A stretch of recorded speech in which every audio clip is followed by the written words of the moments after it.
Hey everyone, it's Tanya from Creating Balanced Health and also over on Instagram at A Mindful Nutritionist. I wanted to chat with you quickly about the thymus gland because this comes up on a lot of reports. And so we talk a lot about what your thymus gland does. So to make it easier, perhaps you could just watch this little video. So what does the thymus gland signify on your report?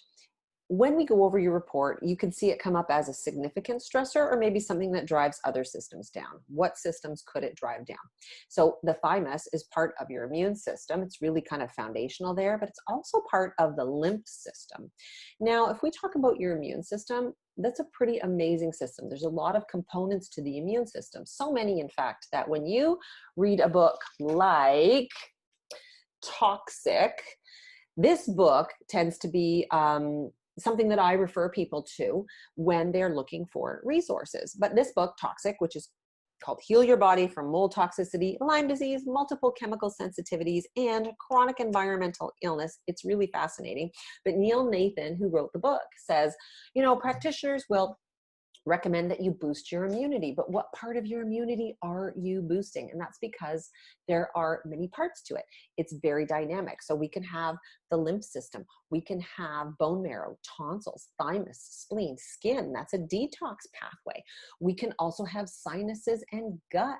Those things, even the oral cavity, is part of a defense mechanism. So they all work together because your sinus and your oral cavity and even the urogenital system, mucus protects the layers. Even in the gut, the mucus not only protects, but it traps invaders. So if you don't have this mucus system going, that's just one part of the defense system that might be down. So your immune system helps the body decide what's an invader and what is you.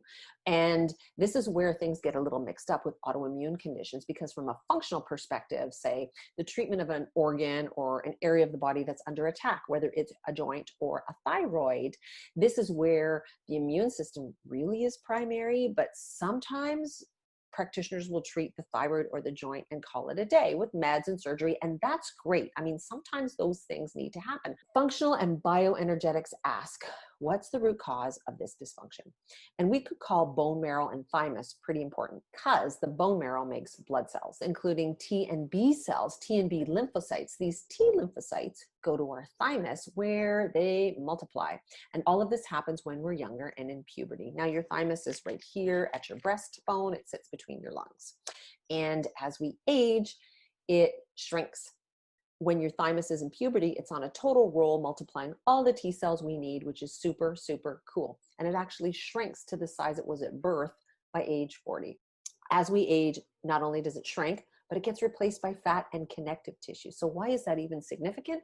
Well, first, shrinking, part of the body process, okay? But the replacement of fat and connective tissue means that toxins get a place to live.